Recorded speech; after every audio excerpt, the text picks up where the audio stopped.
Hello there, welcome to Life and Truth Podcast. My name is Jonathan Obise, and today I have something special for you. But if this is the first time you're coming to the podcast, do not hesitate to go to my social media account, Jonathan Obise, and also my website, jonathanobise.com, and you'll find additional resources that I believe is going to be a tremendous blessing to you. So I'm going to start a series of, episodes, on the podcast. There's going to be focusing on career, so career improvement, career options, remote work and things like that. But for today, I'm going to be talking about 7 remote or work from home jobs that pay more than $100,000 per year, right? That's the reality. Now, remote work has come to be, it's pre-pandemic. That was, COVID-19, last year specifically, that's 2020.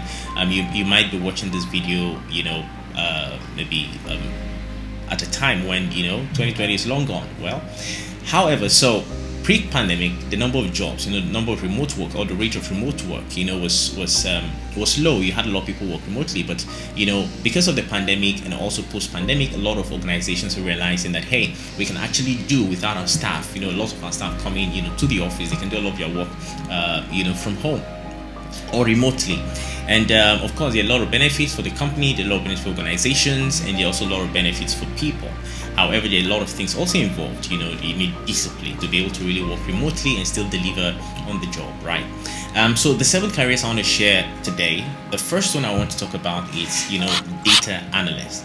Now, data analysts usually have, they serve as gatekeepers, to an organization's, data, basically working, between, leveraging the data in an organization to better bring about insights for business improvement, for process improvement, for major business decisions, just really crunching data. So the salary for data analysts averagely goes from $60,000 to $138,000 per year, depending on the industry you're working on. Whether it's technology, whether it's maybe finance, maybe financial organizations, or maybe international development, NGOs and all of that. But if you're somebody who loves crunching data, you like working with data, you like extracting insight from data, that's really a career option that you might look at. Even though, for example, yes, you need certain degree or maybe certain skills and experience to really be a successful data analyst, but getting into it is really nothing. I would say it's really nothing much. Maybe on another episode I'll be able to break down what it takes to really get into these careers, and also possible pathways, right, that you can actually take to get into careers like that. Also, you really don't need a degree, right, to really work as a data analyst. There are organizations today, of course, most of the top organizations across the world, Facebook, all the Twitters of this world. You have a lot of software engineers, analysts, data scientists who are self-taught. It takes a lot of discipline, but it's possible. Okay, so if you like data, you like crunching data, you like working with data, extracting insight from data, literally you just be collaborating with programmers, you'll be collaborating with maybe top management, just bringing insight out of data and utilizing that information, to enhance processes, to, make things work better. So that's the first one. The second one is a data scientist. Now, the average salary for a data scientist is about $129,000. right? And as a data scientist, a lot of data scientists, work remotely, right? They work with some data scientists work with different companies across the world. And getting into data science, of course, requires that you should have, some sort of programming, computer science background. Even if not, maybe you don't actually have a degree from a university. It's possible to be self-taught, but it usually takes a lot. So if you're somebody who like maths, you like statistics, you like developing models, computer models that just enhance processes and makes things work, that could be a career option for you, right? So you literally have to be somebody who is intuitive, right, about data. And you're really inquisitive, like to what's the data saying, how can we bring insight, a lot of insight, how can we develop models to better processes, to automate processes. So that's a lot about what data scientists do. There's a lot more, but this is just an overview. Then the third one is the software engineer. So software engineers, a lot of software engineers also work remotely, right? So the average salary for a software engineer is around $107,000. Right. I think it's also good that I mentioned that this amount of money I'm giving, it's based on, the US salary scale, right? What's obtainable in the US. Okay, this might not be the reality in some other parts of the world, but this is an average based on the salary scale in the US. Okay, so software engineers, of course, you should be somebody who loves programming. You love to create, you love to scale or improve products, you love to make things better using software, using technology. So the expectation, of course, you have skills maybe in Java, Python, C++, SQL, so if you have all those skills, you'll be working with, of course, with a lot of people, with a lot of stakeholders, from UX designers to business analysts to data analysts, data scientists. It can range from that to any other thing. So you have that. So you should be somebody who's versatile, versatile in software and programming language in a particular software or different software and programming languages depending on the company organization you're working in. The next one is actuarial analyst. So an actuarial analyst, the average salary is really around $102,000. And this is also, it's majorly a risk management role, right? So using statistical data or models rather to access the risk and cost that comes with potential events. To be also an actuarial analyst, right? It's possible to get that without necessary degree if you have the requisite skill. Which it takes a lot of discipline to have, that sort of skill that can get you the job. So it's either you have the degree or you focus on what focus on what you need to do to acquire the skill to show that you actually have what it takes, right, to do the job. So you can get this job, of course. Sometimes they require, professional certification. They have several exams that you need to pass to become an actuarial analyst. They have exams like, exam P and exam FM and all of that, right? But if this is something you're interested in, you can, just Google is your friend, search it out, what are the requirements, then discipline yourself to really acquire the skills. The next one I want to talk about is senior business analyst. Now, a business analyst or senior business analyst, right? So the salary for, business analysts will range from around, or the average salary will be like around $102,000, right, per year. So this, as a business analyst, you're literally also working with data, right? You're literally just working with data to enhance business processes. So you use data to understand the needs of a business, to understand where there are gaps, to understand where, efficiencies can be improved. So literally that's what a business analyst does, utilizing data, data from customers, data from within, whatever the company has data, you're literally just using that data to see how that data can be used to solve problem. So you must be a problem solver. You like solving problems with data, to enhance businesses and all of that. And you must also have a very good communication skill. When you have a very good communication skill, this will tremendously help because you'll be interacting with a lot of people, programmers and also maybe top management and other people. The next one I want to talk about is a senior product manager. Now, to be a senior product manager, you probably have something about product. You love developing product. You have experience developing product. The average salary for a senior product manager is around $119,000, right? So you should have, so a typical product manager oversees a product, right, from inception all the way to to development, to deployment and all of that, improving the product. So you should be somebody who really just love having insight, developing products, right, improving products, and really just working with different set of people, whether it's business people, technical people. You're somebody who loves, conceptualizing products, from inception all the way to, to full production, right? So typically, to really get a job as a product manager, right, you should really have an extensive experience in business or commerce. You don't need, an MBA, for example, that's Masters in Business Administration, to be a product manager. You don't necessarily need that. You only need to show that you have the requisite skill.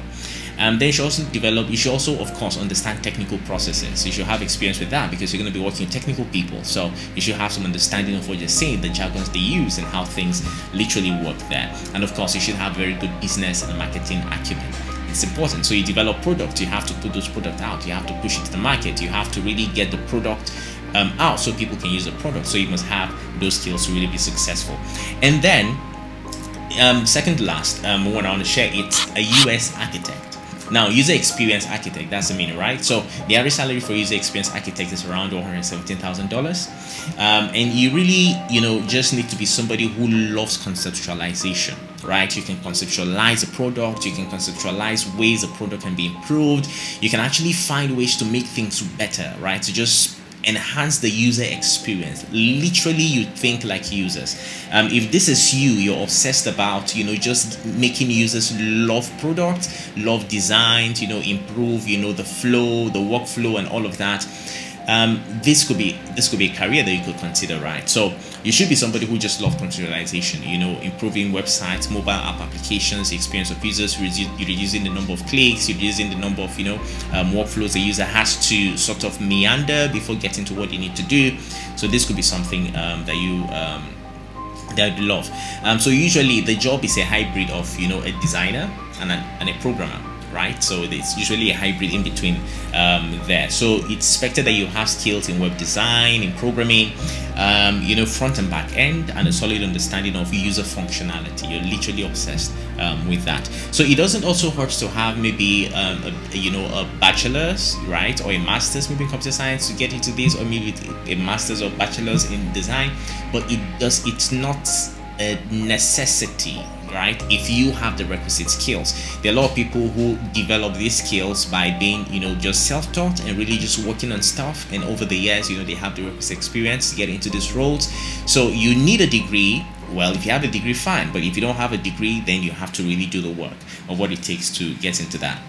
So and then lastly, a senior information security consultant, right, or security analyst. So the average salary for this position is usually around $123,000. So this role, or any individual in this role, is responsible for managing the business's network, right, security, and basically just putting in place remediation strategies. So you have to be somebody who is really, you have a thing for security, for securing platforms, securing the business, securing systems, literally.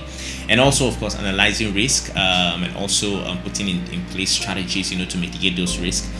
So the primary duties of a senior information security analyst usually, include performing risk assessments, IT audits, and penetration testing, and all of those things. So to get this job, certification is not really required. However, it's good to also have some licenses. So they have, a lot of licenses from CISS, to CHE, OSCP, CISA, CIA, CISM, RICA, and all of that. So it doesn't hurt to have all the certifications. It sort of show that you have the skills. So of course, it's important also to highlight your past IT experience, or your past IT work experience. So if you've worked in IT security before, it's always good to highlight all of this, and it gives you a strong chance or advantage over people who might be applying for any job that you see in this domain. So with that said, so these are the careers I just want to share for today. Now, remote work, it's important, even though there's remote work, but remote work is not for everyone, right? Doctors, for example, have to go to the hospital, they have to see patients, they have to interact with patients, even though, of course, you can actually do a lot of maybe telemedicine today, but at some point you have to see the patient, you have to perform operation. You can't perform operation through telemedicine, you have to be there, right? Somebody has to be there to do the work. So even though remote work has come to be for a lot of people, it really doesn't work it doesn't work for every person, right, or every career. So if you're working with hardware, you're working, your work has to do with you being there physically, then you have to turn up at the office, right? Or maybe a hybrid of the two. You go to office, some other time you work remotely, and all of that. So but this is just to introduce the fact that, hey, these are career options that you can look at. If you're at a stage where you can take this as an option, where you can consider this as an option, this is something you can actually consider. So I want to believe and one massive conception, by the way, before we go, is that a lot of people just think that working remotely means freedom. It isn't necessarily so. If you work remotely, you must be able to commit, there should be a predictable time that you're available. So you're able to respond to issues, you're able to hold meetings, you're able to, discuss with colleagues. So it doesn't mean you have the freedom to just leave anyhow. No. You must have a predictable schedule that allows you to deliver on whatever it is you're working on. So I think that is that, with what I just wanted want to share with you today. I want to believe you'll be able to pick a thing or two from this. If you haven't liked, please hit the like button, hit the subscribe button. A lot of this is going to be coming on the Life and Truth podcast, talking about career. At some point, I'll also be bringing career professionals to talk about, maybe those who have had, experience with jobs, maybe working remotely. What was their experience? How were they able to access these jobs? I'll be bringing them on the podcast, and they'll be able to share their insight and share with you all that I believe is going to be a blessing to you. So thank you so much for listening one more time. This is the best time to hit the like button, hit the subscribe button, and please share. Thank you for coming, for listening to this podcast, and I look forward to sharing more with you on the next episode. God bless you, and bye-bye.